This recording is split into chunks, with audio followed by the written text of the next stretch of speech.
வணக்கம் dear students.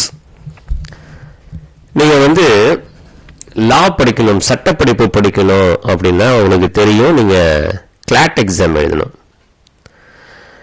நீங்கள் CLAT exam எழுதி இந்த ஃபாரன்சிக் லாவில் கூட, அதாவது இந்த நம்ம ஒரு என்எஃப்ஏடியில் 10 யூனிவர்சிட்டி சொன்னோம் இல்லையா, நேஷனல் ஃபாரன்சிக் சயின்ஸ் யூனிவர்சிட்டி, அங்கே கூட நீங்கள் வந்து லா படிக்கலாம்.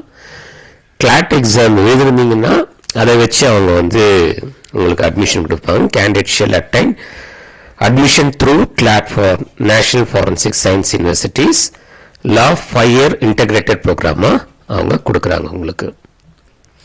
சரி, இப்போ அடுத்தது யார் eligible? Any group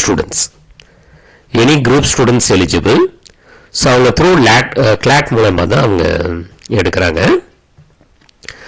10 national forensic science universities இருக்கு அப்படின்னு தெரியும். ஒன்று Gujarat, Delhi, Goa, Tripura, Bhopal, Pune, Guwahati, Manipur, Dharwad and Uganda. So application பார்த்தீங்கன்னா மார்ச்லேயும், என்ட்ரன்ஸ் வந்து மேலையும், ரிசல்ட் வந்து ஜூன்லேயும், கவுன்சிலிங் வந்து ஜூன்லேயும் நடக்கும். இப்போ இந்த கிளாட் எக்ஸாம் அப்படிங்கிறது ஒன்லி இன் இங்கிலீஷ் அப்படிங்கிறது உங்களுக்கு தெரியும். ஸோ உங்களுக்கு 10+2 இன் போர்டு எக்ஸாம்ஸில் இருக்கணும். இவங்க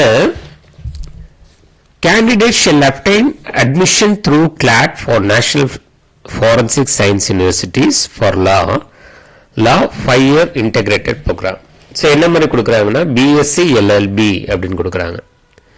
பிஎஸ்சி எல்எல்பி, அதுக்கப்புறம் 5 year இன்டகிரேட்டட் ப்ரோக்ராம், அப்புறம் பிபிஏ எல்எல்பி, இது ஒரு 5 year இன்டகிரேட்டட் ப்ரோக்ராம்.